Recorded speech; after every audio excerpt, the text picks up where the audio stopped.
숨 좀 돌리고. 안녕하십니까. 조국혁신당 국회의원 정춘생입니다. 서울시당 위원장 출마를 하게 됐는데요. 관련 기자회견을 하겠습니다. 조국혁신당 쇄빙선 서울호가 윤석열 대통령 탄핵의 선봉이 되겠습니다. 존경하는 서울시민 여러분, 그리고 사랑하는 당원 동지 여러분, 안녕하십니까. 민생의 봄날, 국민의 봄날을 위해 정치하는 조국혁신당 국회의원 정춘생입니다. 저는 오늘 조국혁신당 서울시당 위원장 선거 출마를 선언합니다. 어제 윤석열 대통령의 기자회견 어떠셨습니까? 김건희 특검이 위헌적이고 인권유린이라고 정치 선동하는 대통령, 불법 공천 개입 의혹의 중심인 명태균 게이트에는 모르쇠로 일관하는 무책임한 대통령, 기자회견 내내 분노가 치밀어 올랐지만 제가 가장 참을 수 없는 부분은 2027년 5월 9일 저의 임기를 마치는 그날까지 모든 힘을 쏟아 일할 것이라는 발언이었습니다. 꿈 깨십시오. 어제부로 대한민국 국민들은 대통령 윤석열을 파면했습니다. 이제 법적인 탄핵만이 남아있을 뿐입니다. 저는 조국혁신당 탄핵추진위원회 위원으로서 윤석열 대통령 임기를 끝까지 지켜볼 생각이 없습니다. 김건희 씨의 표현대로 아무것도 모르는 무능과 무책임의 불법 공천 개입까지 헌정을 유린하고 국정을 농락한 윤석열 대통령 부부에 대한 민심은 이제 그만 내려와입니다.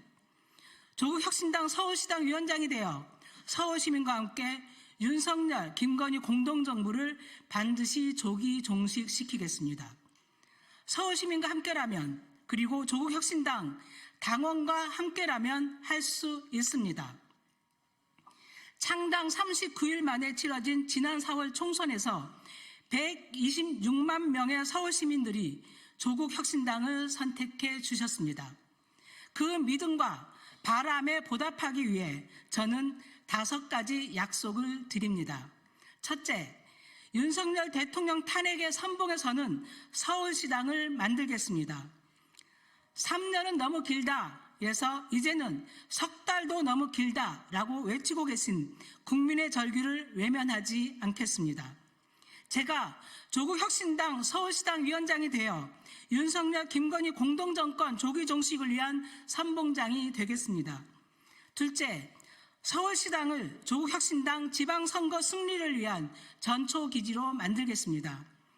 적극적인 인재 영입으로 서울시 25개 자치구에 조국혁신당 후보를 출마시키고 3인 이상 선거구에서 반드시 1인 이상의 당선자를 배출하겠습니다. 셋째, 최고 수준의 정치 학교를 운영하겠습니다. 미래를 이끌어갈 청년과 여성 등 여러 분야의 인재를 영입해 지방자치를 이끌어갈 정치 지도자를 육성하겠습니다. 넷째, 조국혁신당을 강력한 대중정당으로 우뚝 세우겠습니다. 당원 배가 운동을 통해 주권당원을 2배 이상 늘리고 서울시당을 조국혁신당의 핵심 조직으로 키우겠습니다. 다섯째, 당원의 참여가 보장되는 민주적인 서울시당을 운영하겠습니다. 당원과 시민들의 의견이 서울시당의 정책으로 더 나아가 국회 입법에 반영될 수 있도록 하겠습니다. 존경하고 사랑하는 서울시민 여러분, 그리고 당원 동지 여러분, 저는 새정치국민회의 당직자로 시작해 김대중, 노무현, 문재인 대통령을 당선시켰고 민주정부의 가치와 정책을 함께 실현해 왔습니다.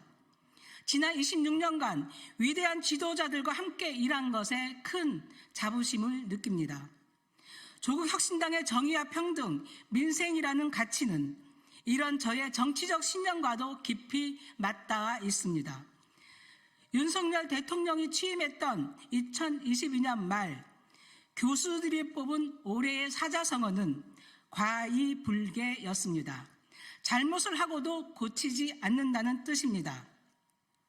그러나 윤 대통령은 돌을 던져도 맞고 가겠다는 오만한 태도로 일관하고 있습니다. 돌을 던져서라도 대통령을 바로잡으려 했던 우리 국민들에게는 이제 한 줌의 기대도 남아있지 않습니다. 조국 대표께서는 평온한 바다는 결코 유능한 항해사를 만들 수 없다고 말씀하셨습니다. 제가 조국 혁신당 쇄빙선 서울호의 유능한 항해사가 되어 국민과 함께 윤석열 대통령 정권을 조기 종식시키겠습니다. 다가오는 지방선거에서 반드시 승리하여 조국 혁신당의 깃발을 굳건히 세우겠습니다. 정춘생과 함께 쇄빙선 서울호에 탑승해 주십시오. 저와 함께 서울의 봄날을 만들어 갑시다. 감사합니다.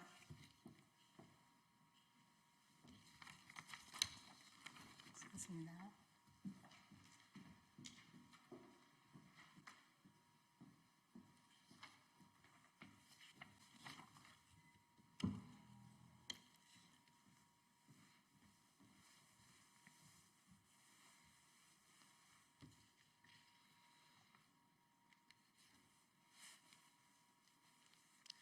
네, 진보당 부대변인 김도연입니다. 네.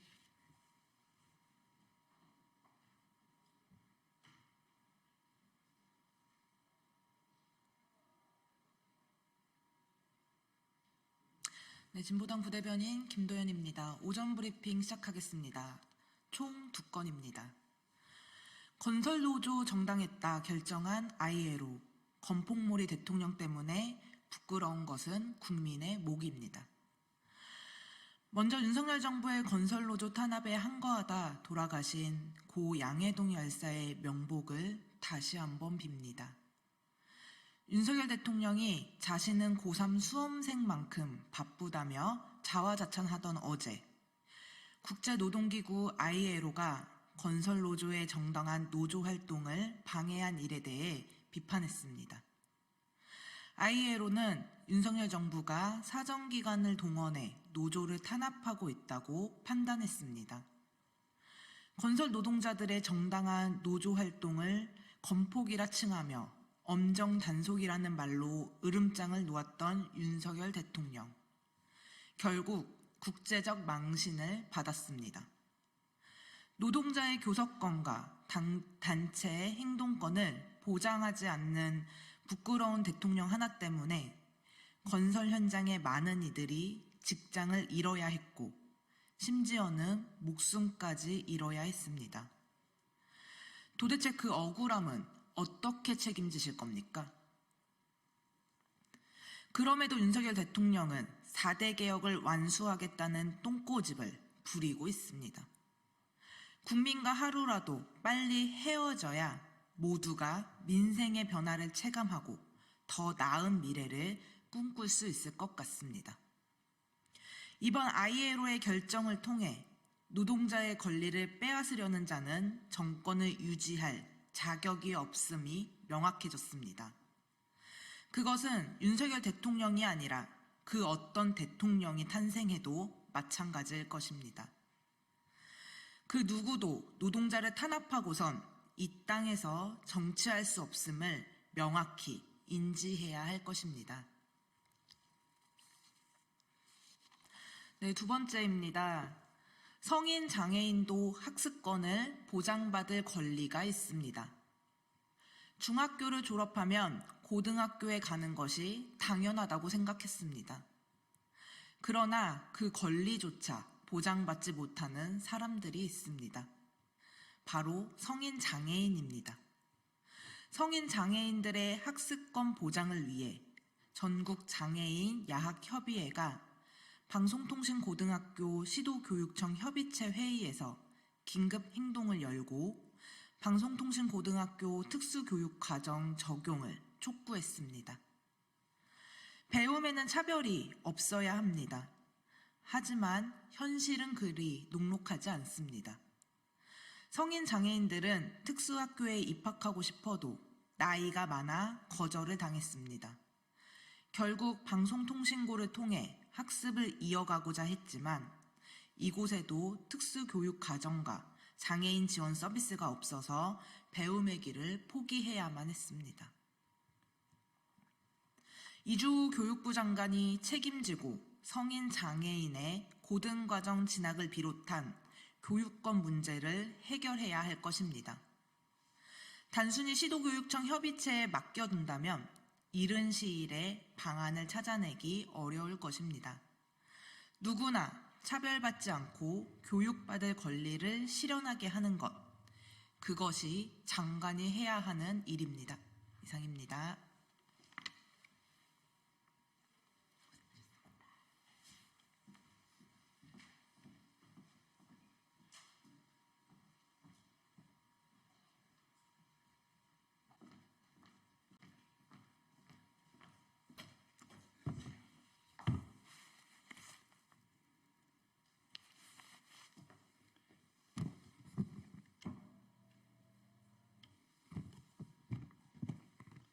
네, 더불어민주당 당대변인 김성회입니다. 국정농단 대책이 부부싸움과 휴대폰 변경이라는 아나무인 대통령이 국민을 행동하게 합니다. 어제 윤석열 대통령의 대국민 담화는 말 그대로 참담했습니다. 고집불통 대통령의 오만불손한 기자회견은 온 국민을 얼마나 우습게 보는지를 전국에 생중계했습니다. 무엇에 대한 사과인지 모를 어정쩡한 사과, 어이없는 자화자찬, 개변을 늘어놓은 특검 거부, 국회 모욕에 대한 사과 없이 야당 탓만한 140분짜리 대국민 우롱 담화였습니다. 사과하라니 사과하지만 내 안에는 잘못이 없다는 어제의 태도는 국민을 천불나게 만들었습니다. 부인이 국정농단에 대해 사과하랬더니 부부싸움과 휴대폰 변경으로 해결하겠다는 기상천외한 발언에 전 국민이 아연실색했습니다. 어이없는 답변 과정에서 드러난 보안 프로토콜 위반에는 헛웃음이 나왔습니다. 김건희 여사의 오빠 대통령 자격이 있는 거야? 라는 발언에 통찰이 있다는 생각까지 들었습니다. 결론적으로 어제는 들끓는 민심에 기름을 붓는 한남동 휘발유, 윤석열 대통령의 새로운 별칭이 추가된 날입니다. 국민에 대한 존중도 예의도 없는 기자회견에 분노한 국민들은 거리로 나서겠다고 하십니다. 아니, 나서야 한다고 말씀하십니다. 그리고 민주당이 앞장서라고 명령하십니다. 이제 우리 당은 끝장 대응 기조 하에 범국민 투쟁에 들어갑니다. 민주당만 아니라 사회민주당, 기본소득당, 진보당, 혁신당이 함께 하기로 했습니다. 사랑하는 국민 여러분, 내일 저녁 6시 30분입니다. 시청에서 만납시다. 김건희 특검과 전쟁 반대를 외칩시다. 국민 무서운 줄 모르고 윤석열 대통령에게 국민의 무서움을 보여줍시다. 민주당이 앞줄에 서겠습니다. 감사합니다.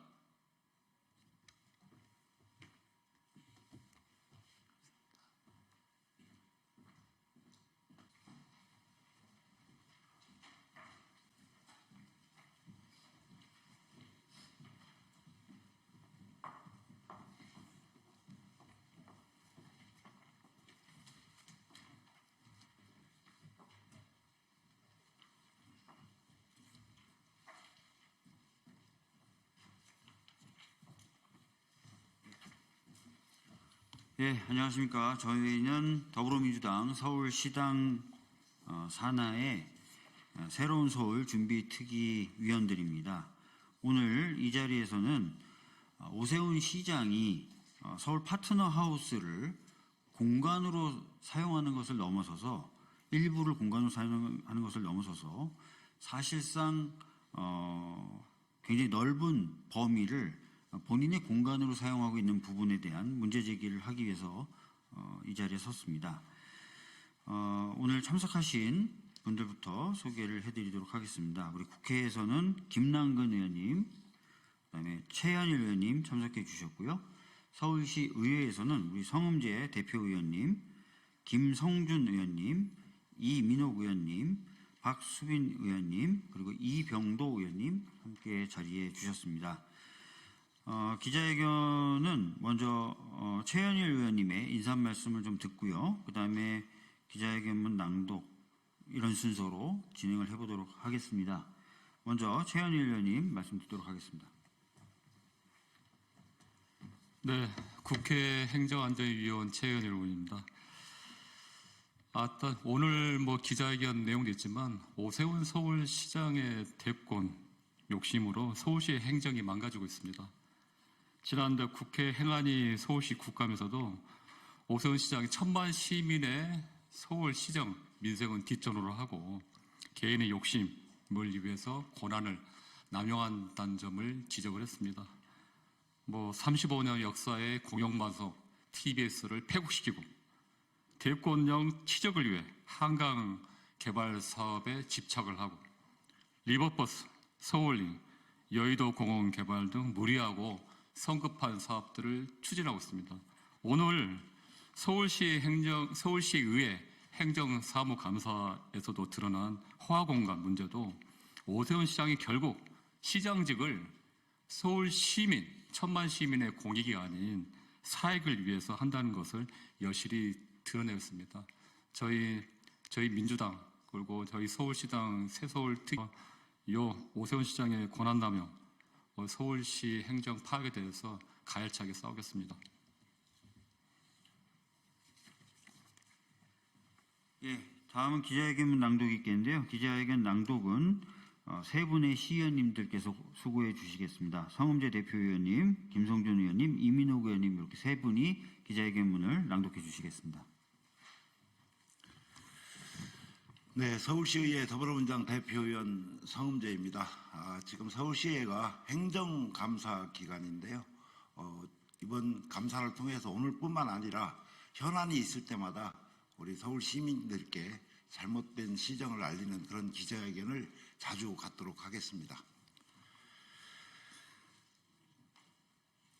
오세훈 시장의 꼼수 갑질 공간 운영 정상화와 윤석열 정부의 검소한 관사 운영 국정과제 실전을 촉구한다.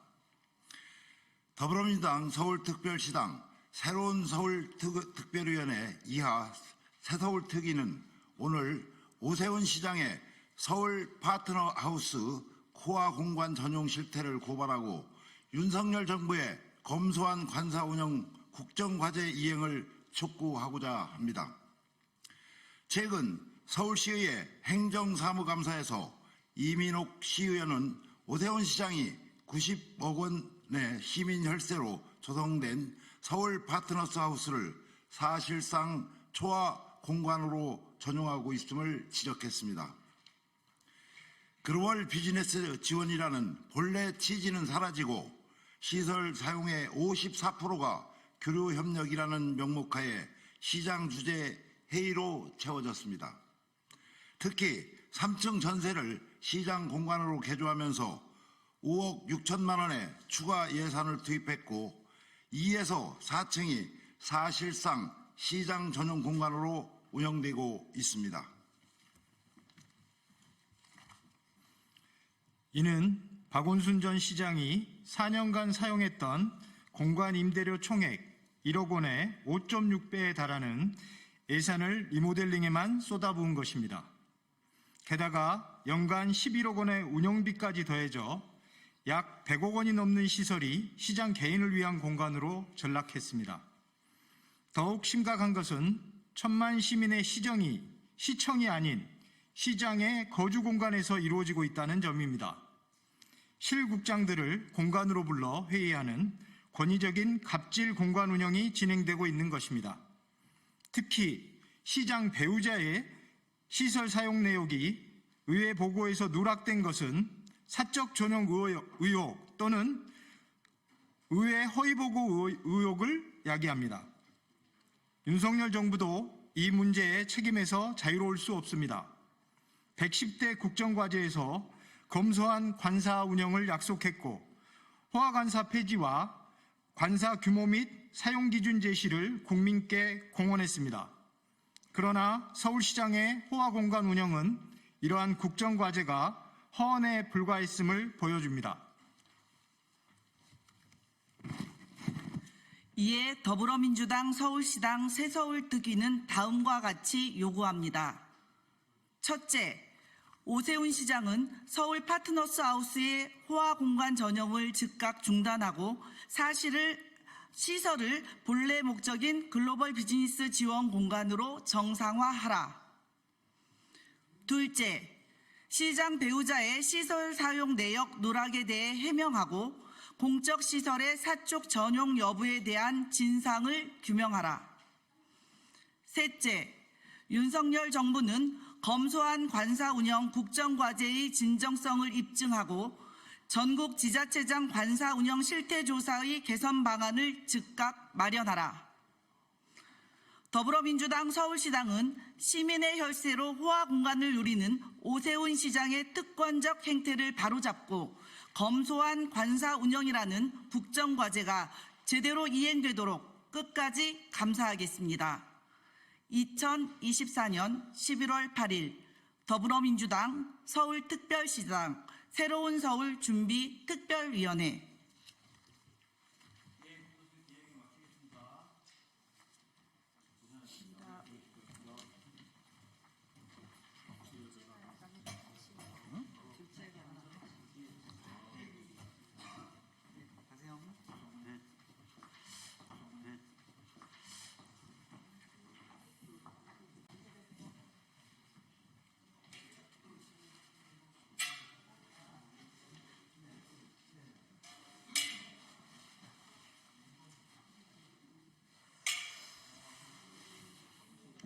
네, 제가 이어서 짧게 입장을 하나 좀 밝히려고 합니다. 상법 개정 관련된 부분입니다. 여기 계신 기자님들 중에 아시는 분이 계실지 모르겠는데 21대 때부터 저는 상법 개정안을 내왔습니다. 이사의 충실 의무 대상을 회사에서 총주주로 확대하는 내용이 바로 그것인데요. 이번 22대 때도 저는 역시 상법 개정안을 유사하게 내놓은 상태입니다.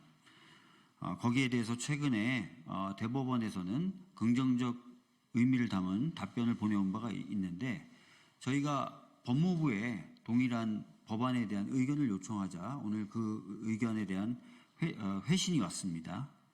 그런데 내용이 아직 충분한 검토를 못했다. 여론 수렴 중이다. 이런 소극적인 태도였습니다. 그래서 거기에 대한 입장을 좀 밝히려고 합니다. 상법 개정에 대한 윤석열 대통령의 말바꾸기 이런 게 바로 코리아 디스카운트의 원인입니다. 올해 초 윤석열 대통령은 대주주가 임명한 경영진이 소액 주주에게 손해를 끼치는 방향으로 의사를 결정하는 경우가 많이 있어 회사법, 즉 상법이죠. 이걸 꾸준히 바꿔 시스템을 만들어야 한다라고 말했습니다. 그런데 지난 6월 정부 안에서도 이러한 내용은 반영되지 않았고 얼마 전 대통령실은 이사의 모든 주주에 대한 충실 의무가 포함된 상법 개정안에 대해 최선의 방법인지 확신하기 어렵다며 말을 바꿨습니다. 윤석열 대통령 본인이 공언하고 추진해왔던 정책의 방향을 뒤집는다면 어떤 국민이 이런 정부를 신뢰할 수 있겠습니까? 주식시장이 가장 싫어하는 것이 불확실성이라고 합니다. 윤석열 정부의 경제정책은 이런 불확실성을 키우는 것 아닙니까? 그리고 오늘 법무부는 저희 의원실 요구 자료에 대한 답변으로 관계부처 및 각계 전문가의 의견을 폭넓게 듣고 합리적인 주주보호 방안을 마련할 예정이라는 원론적인 하나마나한 답변을 보내왔습니다. 지금이 11월입니다. 윤석열 대통령이 소액주주에게 손해를 끼치는 방향으로 의사결정하는 것은 문제 있다고 상법 개정해야 한다고 말한 게 올해 1월입니다. 그동안 법무부는 무엇을 하고 있었습니까? 이게 우리나라 상법을 책임지는 주무부처의 자세입니까? 참담하기 그지없습니다. 아시다시피 이사의 충실 의무를 확대하는 상법 개정은 이사회가 모든 주주를 위한 결정을 해야 한다는 상식적인 말을 실현하는 길입니다. 그동안 이사회가 소수인 지배주주의 이익에 따라 회사의 화병이나 분할 등을 결정하면서 회사의 가치가 하락해 일반 주주들에게 피해를 입힌 일이 수없이 일어났습니다. 이에 1,400만 명의 일반 주주들이 상법 개정을 요구하고 나섰고 얼마 전에는 아까 말씀드린 대로 대법원에서도 입법 취지에 공감하며 입법 정책적 결정사항이라는 의견을 제출하고 주의 의무를 추가하는 것에 대해서 대안을 제시한 바도 있습니다. 상법 개정은 더 이상 미룰 수 없습니다. 주식시장이 날로 어려워지는 가운데 코리아 디스카운트를 해소할 상법 개정을 반드시 시급하게 추진해야 합니다. LG 에너지 솔루션, 두산 바캡 합병 이슈, 특히 총주주의 이익이 안정에도 없는 2조 5천억 규모의 유상증자를 결정한 고려 아연 이사회의 사례까지 겹치며 주주이익 보호를 위한 충실 의무에 총주주를 포함시킬 필요성은 더 이상 거스를 수 없는 대세가 되었습니다. 정부가 더 이상 어물쩍 넘어가려 한다면 1,400만 주식 투자자의 매서운 비판은 멈추지 않을 것입니다.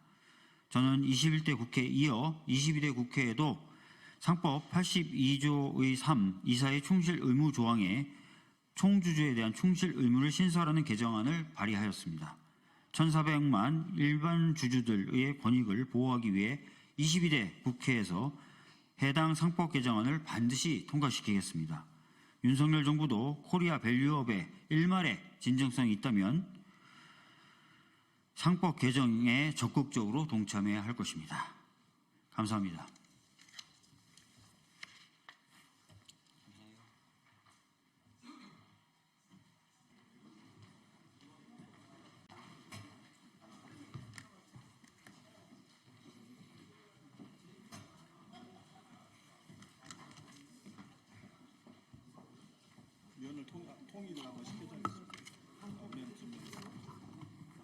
네. 파란색으로 드시는 거예요? 파란색이요? 파란색이요. 파란색. 네네. 저희 피켓은 파란색으로 통일하겠습니다.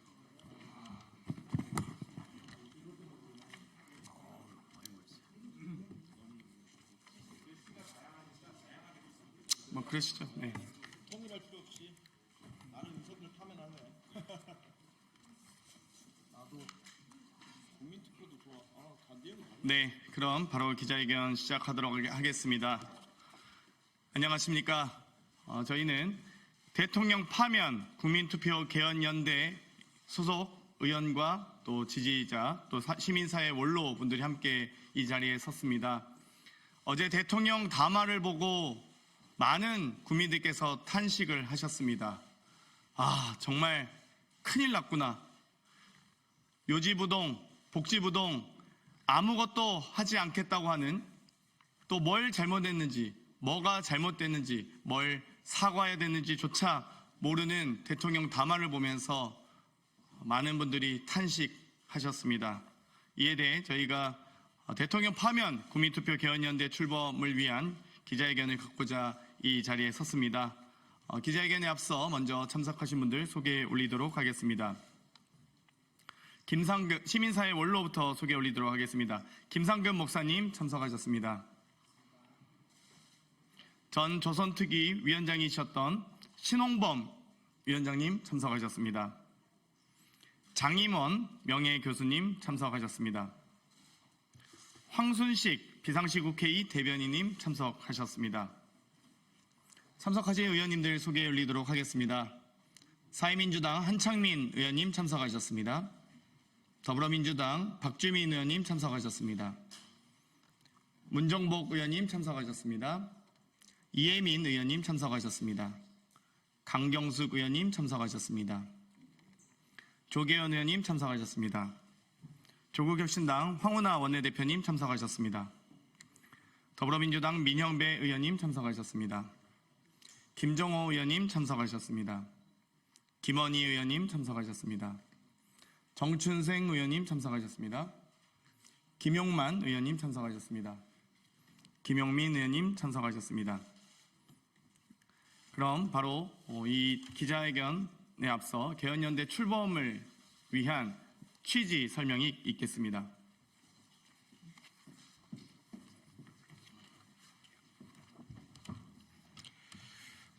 네, 안녕하십니까.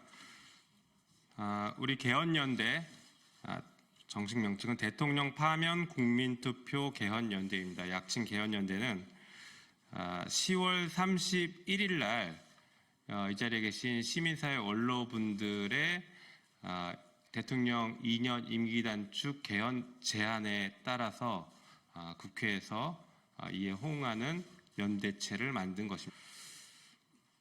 시민사회 원로들의 10월 31일 제안이 있은 이후 11월 1일 날 추진 모임을 만들었고 기자회견을 한 바 있습니다.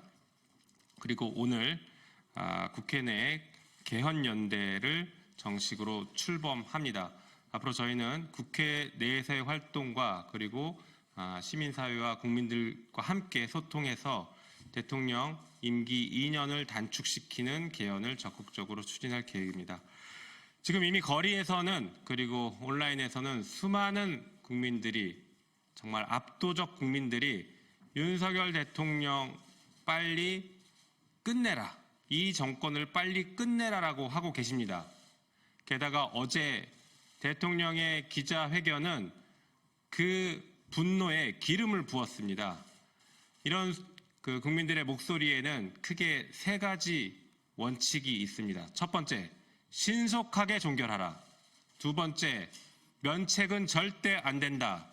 세 번째, 국민이 직접 심판하겠다라는 것입니다. 그래서 저희는 이 세 가지 원칙, 국민들께서 바라시는 이 세 가지 원칙을 저희가 수용하고 적극적으로 시행하기 위해서 이런 연대 모임을 만들게 됐습니다. 대통령 임기를 2년 단축시킨다는 것은 사실상 국민투표를 통해서 대통령을 파면시키는 것입니다. 그래서 어떤 분들은 탄핵 국민투표라고도 부르시는 것 같습니다. 방금 말씀드린 이 세 가지 원칙을 시행하기 위해서 대통령의 임기를 2년 단축시키는 것이 가장 합리적이고 빠른 방법이라고 생각해서 저희들은 이에 대해서 오늘 기자회견을 열게 되었습니다. 이상 취지 말씀드렸습니다. 네, 그럼 바로 대통령 파면 국민투표 개헌연대 출범을 위한 기자회견문 낭독하도록 하겠습니다.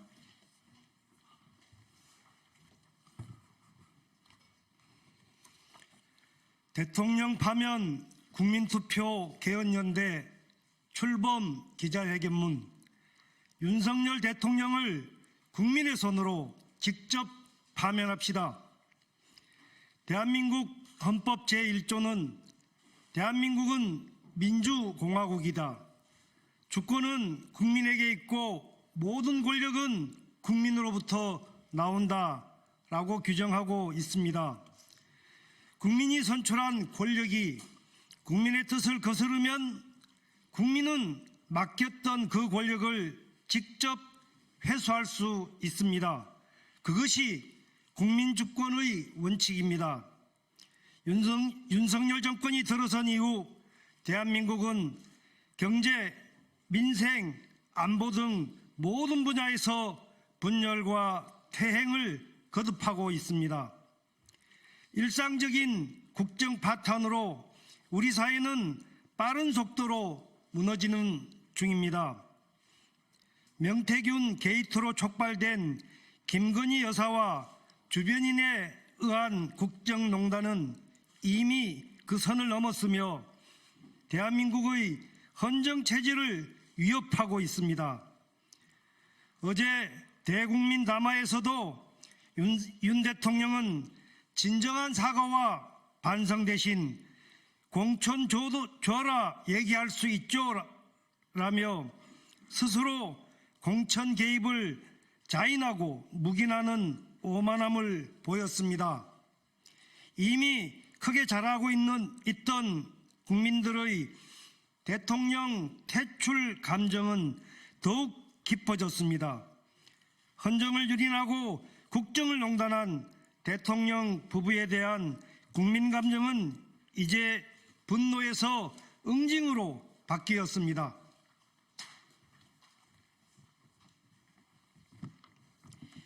민심은 들끓는데 정작 대통령은 용산의 성벽 뒤에 숨어 여전히 국민을 기망합니다.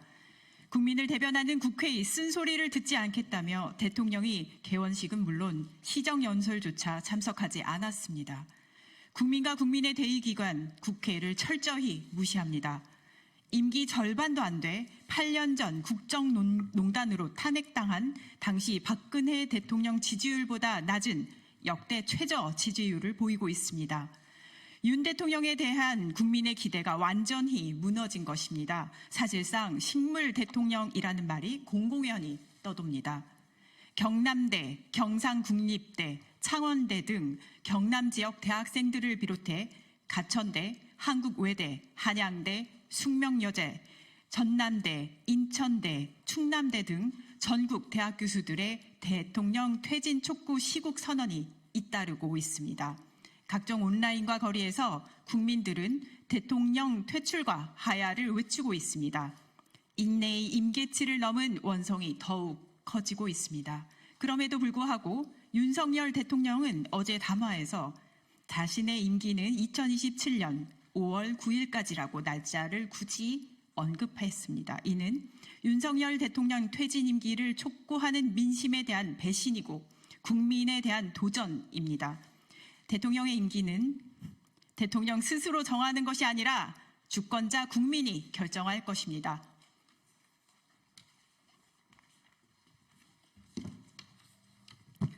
윤석열 정부의 조기 종식은 전 국민적 바람입니다. 사상 초유의 헌정 유린 사태를 조속히 바로잡기 위하여 우리는 헌법에 주어진 권한으로 윤석열 대통령 퇴진을 위한 탄핵 열기를 고조시키는 동시에 임기 단축 개헌을 힘있게 추진하고자 합니다. 탄핵과 헌법 개정은 윤석열 정권의 조기 종식을 위한 양쪽 날개가 될 것입니다. 탄핵이든 임기 단축 개헌이든 최종 목적지는 똑같습니다. 윤석열 대통령 파면입니다. 이에 우리 국회의원들의 뜻을 모았고 나아가 시민사회 등이 함께하는 범국민 차원의 행동연대를 구성하여 임기 단축 헌법 개정에 앞장서려고 합니다. 지난날 30일 국민을 대표하여 시민사회 원로들께서 윤석열 정권 조기 종식을 위한 임기 2년 단축 개헌을 제안해 주셨고 오늘 이 자리에도 함께 하셨습니다. 대한민국이 위기에 처할 때마다 큰 가르침과 든든한 힘을 주시는 원로분들의 제안을 온전히 받들겠습니다.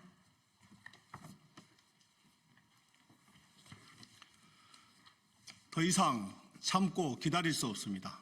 오늘 출범하는 대통령 파면 국민투표 개헌연대, 약칭 개헌연대는 이제부터 윤석열, 김건희 부부의 국정농단과 헌정유린에 맞서 강력하게 맞서 싸우겠습니다.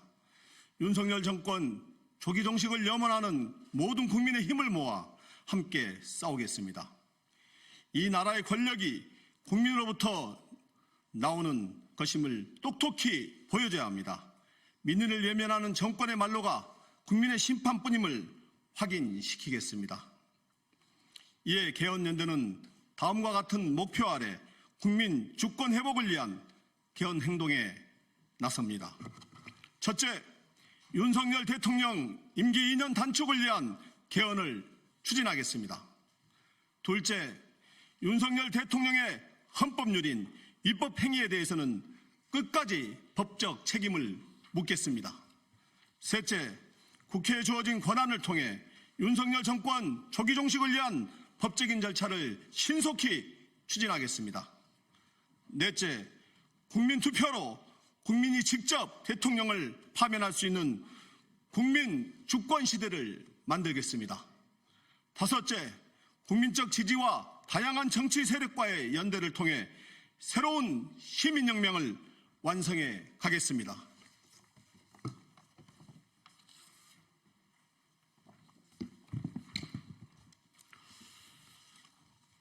국민의 대통령 선출권에는 파면권도 포함되어 있습니다. 그것이 바로 국민주권입니다. 2011년 대법원에서도 임명권에는 해임권도 포함되어 있다고 판결했습니다. 이에 따르면 국민이 유임한 권력은 국민이 직접 회수할 수 있는 것입니다. 윤석열 정권에 대한 탄핵은 이미 시작되었습니다. 임기 끝까지 반성과 쇄신을 대신해 불통과 독선을 이어가겠다는 윤석열 정권에 대한 조기 종식은 국민의 명령이자 시대적 과제가 되었습니다. 이제 그 절차만 남아있을 뿐입니다. 임기 2년 단축 헌법 개정을 통해 이를 더욱 신속하게 진행할 것입니다. 무능하고 무책임한 윤석열 정권 임기 단축 헌법 개정은 우리 역사에서 아직 없었던 새로운 시민혁명으로 기록될 것입니다. 또한 미완의 촛불혁명을 완성시키는 그 과정이 될 것입니다. 개헌연대는 이 같은 새로운 역사를 개척하라는 시대의 명령을 따르겠습니다. 국민의 여망을 반드시 받들겠습니다. 윤석열 정권 조기 종료 책임을 다하겠습니다. 고맙습니다. 2024년 11월 8일 대통령 파면 국민투표 개헌연대 더불어민주당 박홍근, 김정호, 김교웅, 박주민, 이재정, 민영배, 문진석, 강준현, 문정복, 이원희, 김승원, 이수진, 이원택, 김용민, 장경태, 조계원, 문금주, 백승아, 김용만, 모경정 의원, 김상우, 유동철, 신용환, 전은수 위원장, 조국혁신당 황운하, 김선민, 강경숙, 정춘생, 이혜민 의원, 사회민주당 한창민 의원 일동. 김원희 의원님을 제가 이원희로 잘못 발언했습니다. 김원희 의원님이십니다. 예, 이어서 시민사회 원로분의 지지 발언을 듣도록 하겠습니다. 시민사회 원로로서 많은 국민들의 사랑과 존경을 받아오신 김상근 목사님의 말씀 청해 듣도록 하겠습니다.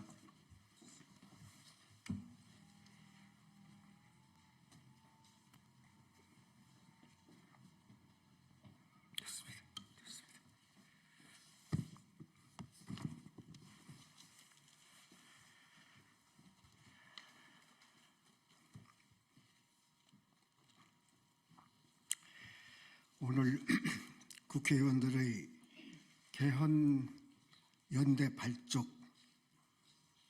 축하하고 기대합니다. 이 자리에 함께한 저희는 이승만 정권 이래 인권, 민주화, 민생 그리고 민족의 화해와 통일을 위해서 투쟁해온 오랜 동지들입니다. 이제 나이 많아져서 일선에서 은퇴 모두 했습니다. 그러다 은퇴했다고 해서 뒷방에 앉아 있을 수가 없었습니다. 나라가 무척 혼란스럽습니다. 민생이 그렇고 나라 경제가 그렇고 정치가 그렇고 한반도 안보 상황이 그렇습니다.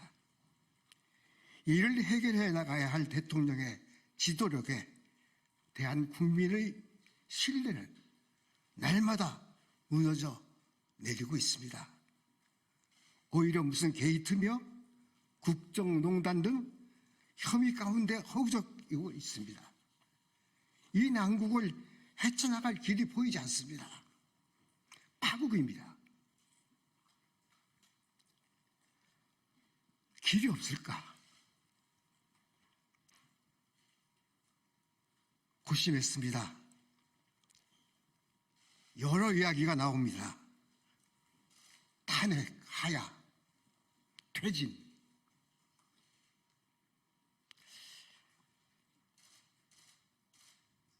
명예혁명, 연성혁명, 시민의 길 있지 않을까?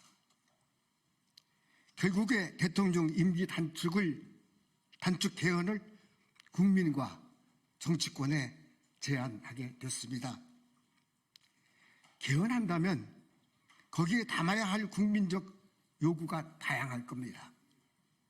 1987년 6월 민주항쟁으로 쟁취한 현 헌법은 대통령 직선제에 집중한 비완의 헌법이기 때문입니다. 그러나 우선 현 대통령 임기를 단축하자. 그런 다음에 여러 의제를 합의하자. 우리 나이 먹은 사람들이 그렇게 마음을 모았습니다. 마침 국회의 야권에서 화답이 있습니다.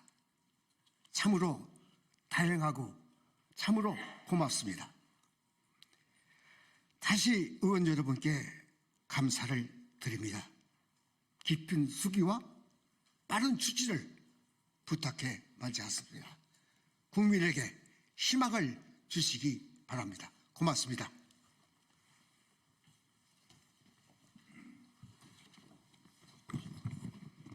네, 이것으로 대통령 파면 국민투표 개헌연대 출범을 위한 기자회견을 모두 마치겠습니다.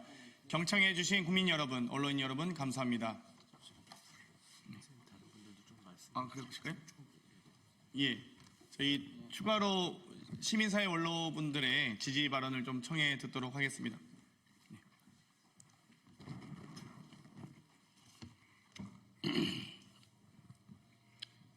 저희 시민사회 원로들이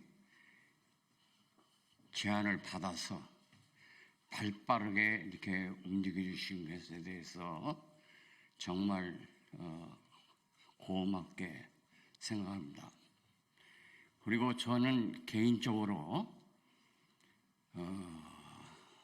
아까 충분히 제 소개가 안 됐는데 1992년부터 94년까지 3년에 걸쳐 민주화를 위한 전국교수협의회의 의장을 했습니다. 그래서 제가 사회 원로들하고 개헌에 의한 윤석열 퇴진 이 주장을 하고 난 뒤에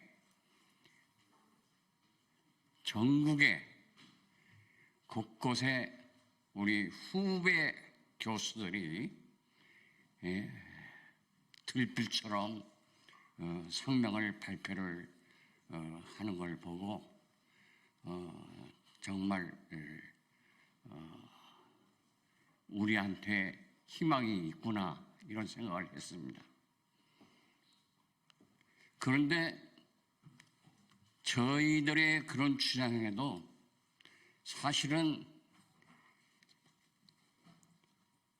100%의 절대성을 가지고 확신은 하지 못했습니다. 굳이 얘기한다면 99%의 확신성을 가지고 일을 추진했는데 어제 윤석열이 대통령의 기자회견을 보고서 101%의 확신성을 가지고 이 일은 추진돼야 한다 이렇게 생각합니다. 자, 여러분, 기자님들 여러분, 안 사람들이 우리 기자님들의 핸드폰을 들여다봅니까? 들여다봐요? 들여다보지 않죠? 들여다보는 사람들은 비교양인입니다. 비교양인. 그런데 하물며 들여다보고 답신을 보낸다? 이런 경우에는 교양머리가 없는 사람이라고 우리가 흔히 얘기합니다. 이 모습을 보니까 정말 큰일 났구나. 제가 가끔 외국에 나가서 외국의 학자들을 만나고 그러는데 이거 어디 창피해서 이거 대통령이 아무렇지도 않게 그게 그런 얘기를 해요? 아무렇지도 않게 그런 얘기를 하더란 말이야. 그래서 역시 똑같은 사람들이 만났구나. 똑같은 사람들이 만났구나. 그래서 101%의 확신을 가지고 이 일을 추진합시다. 여러분, 고맙습니다. 네, 이것으로 개혁연대 출범 기자회견을 마치겠습니다. 협조해 주신 언론인 여러분 감사합니다.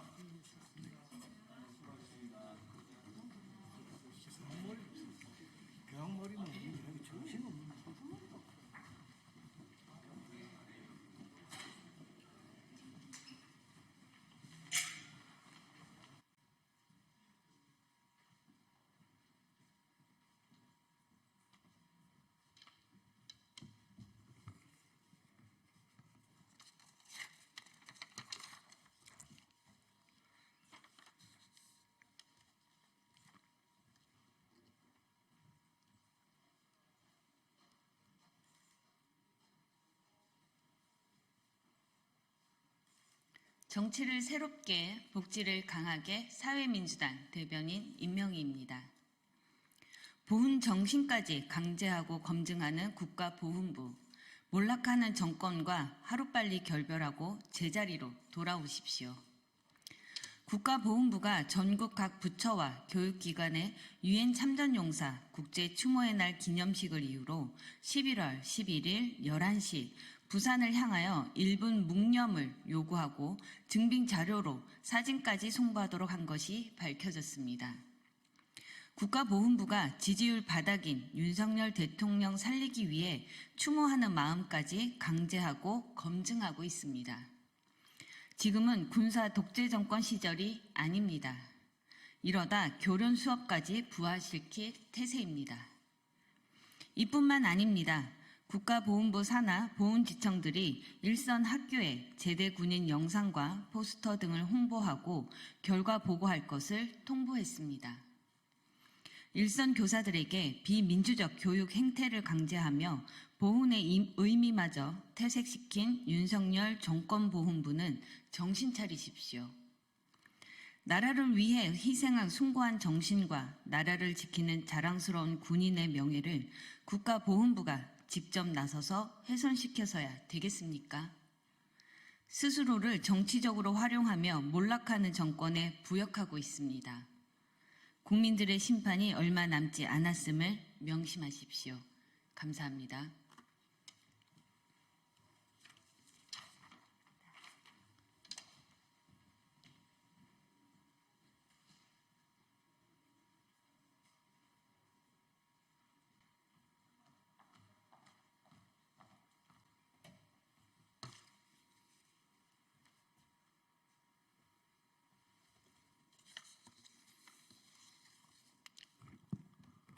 국민의힘 2024년 11월 8일 오후 논평 시작하겠습니다. 저는 국민의힘 대변인 송영훈입니다. 이재명 대표의 위증교사 혐의 중 실패한 교사라는 주장에 대한 논평 시작하겠습니다. 이재명 대표님, 위증교사 혐의는 실패한 교사가 맞습니다. 다만 은폐하는 데에 실패한 교사입니다. 위증교사 사건의 1심 선고가 3주도 채 남지 않은 민주당 이재명 대표가 다급함을 드러내고 있습니다. 변론 종결 이후 보기 드문 피고인 진술서라는 것을 제출하고 본인의 SNS에서는 실패한 교사인데 어떻게 죄가 되느냐고 주장하기까지 했습니다. 이재명 대표의 말에서 실로 오랜만에 공감하는 부분을 발견할 수 있었습니다. 이재명 대표의 위증교사 혐의는 실패한 교사가 맞습니다. 다만 그 앞에 6글자가 생략되어 있을 뿐입니다. 정확하게 말하면 이재명 대표가 받고 있는 위증교사 혐의는 은폐하는 데에 실패한 교사입니다. 이 대표의 주장이 이러한 의미가 아니라 정말로 위증교사죄가 성립하지 않는 실패한 교사라는 뜻이었다면 그 말은 얼토당토하는 궤변입니다. 피교사자인 전 성남시장 수행비서 김진성 씨가 이미 위증을 시인했고 이 대표로부터 위증을 요구받고 중압감을 느꼈으며 반복적인 압박성 요구로 위증을 하게 되었다는 사실도 법정에서 털어놓았습니다. 그러면 실패한 교사가 아니라 성공한 교사입니다. 김진성 씨에게 그런 얘기를 들었다고 해주면 되지 뭐 라던 이재명 대표 육성은 이미 온 국민이 들었습니다. 이 대표는 더 이상 실패한 교사 운운하면서 손바닥으로 하늘을 가리려고 하지 마십시오. 지금이라도 법원과 국민 앞에 진실을 고백해야 합니다. 그렇지 않으면 11월 25일부터는 이재명, 위증교사, 성공적이라는 3개의 해시태그가 영원히 이 대표를 따라다니게 될 것입니다. 2024년 11월 8일 국민의힘 대변인 송영훈.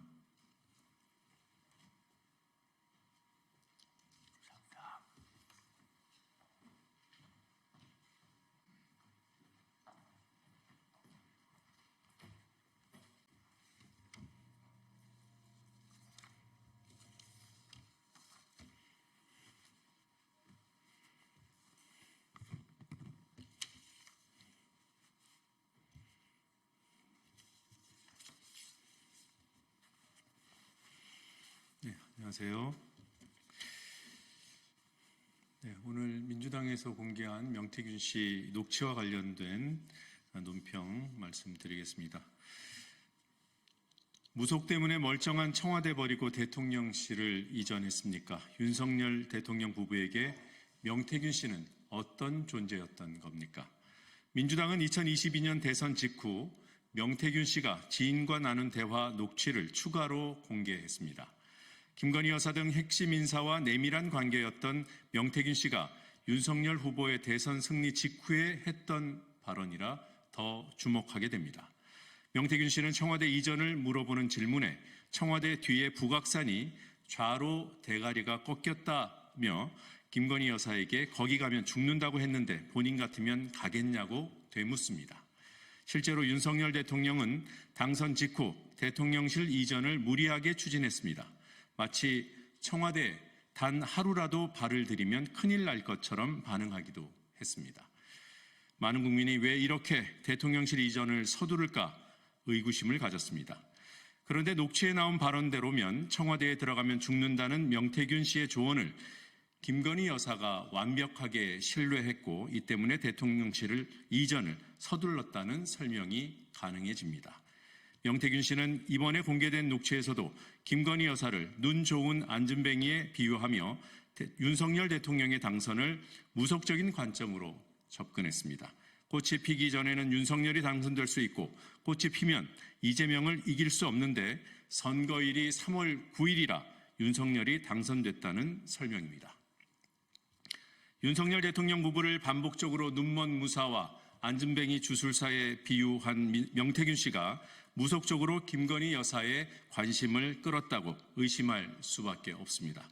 나아가 김건희 여사와 명태균 씨의 이러한 관계를 통해 국정 운영에까지 무속이 개입하게 되었다는 의혹도 피하기가 어렵습니다. 윤석열 대통령은 명태균 씨를 대통령 경선 초기 잠시 도왔던 사람 중 한 명이라고 설명하지만 그 말을 곧이곧대로 믿는 국민은 아무도 없습니다. 지금껏 윤석열 정권에서 벌어진 이해하기 어려운 일들이 명태균 씨의 녹취를 통해 설명되고 윤석열 정권에서 제기된 국민적 의심이 명태균 씨의 입을 통해 해소되고 있습니다. 서로 다른 녹취에 담긴 내용이 모두 일관되고 구체적입니다.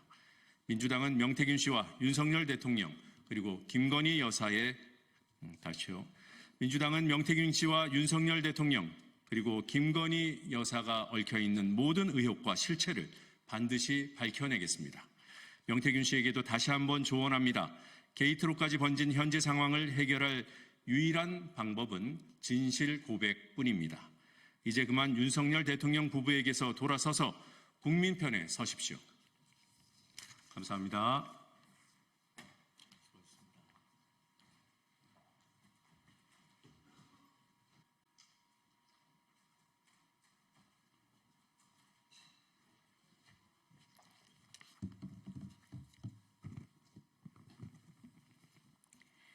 네, 진보당 브리핑 시작하겠습니다.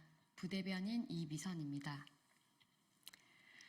일방적으로 발족한 고용노동부의 최저임금 제도 개선 연구회 결과는 뻔합니다. 고용노동부는 오늘 최저임금 제도 개선 연구회를 발족한다고 발표했습니다. 김문수 장관은 모두 발언에서 우리 노동시장이 처한 현실과 변모하는 양상을 최저임금 제도에 반영할 방법을 모색해야 할 때라고 했습니다. 말씀 잘하셨습니다. 시대가 변하고 있는데 현실 반영이 안 되는 최저임금 산정에 우리 국민들은 동의할 수 없습니다. 그런데 소모적인 갈등만 매년 반복한다고 평가하면서 왜 해당 연구에 대해 노동계와 소통도 없이 일방적으로 추진하시는 겁니까? 해당 연구회를 일방적으로 발족한 고용노동부 김문수 장관이 오히려 갈등을 조장하고 있습니다. 현장의 목소리를 외면하고 있습니다. 특히 연구회에는 과거 최저임금 결정 과정에서 기준 자체를 무시해 논란을 일으킨 인물들이 포함되어 있습니다. 이러한 인사들이 최저임금 제도 개선을 연구한다고 하니 그 결론은 안 봐도 뻔합니다. 그러니 최저임금에 영향을 받는 노동계가 나서서 최저임금 제도 개선 연구회의 일방적 발족을 규탄하고 있는 것 아닙니까? 다시 한번 일러둡니다. 우리 노동자들은 알리바이 만들기용 연구에는 필요 없습니다. 2개월 후 내놓을 반쪽짜리도 안 되는 결과물로 최저임금 제도를 개선하겠다고 어설픈 칼날 들이댈 생각은 애초에 접으십시오. 인정할 수 없습니다.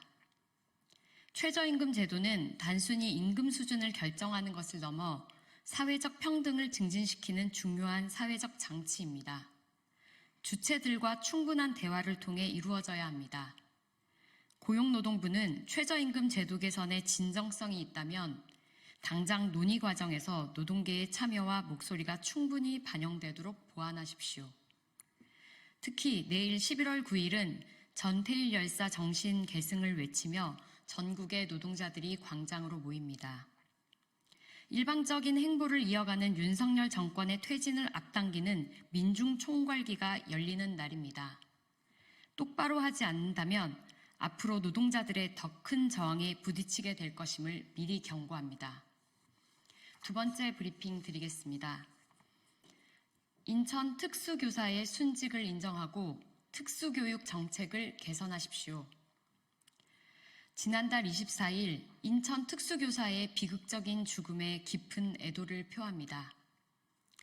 해당 특수교사의 순직 인정과 함께 특수교육 환경 개선을 강력히 촉구합니다.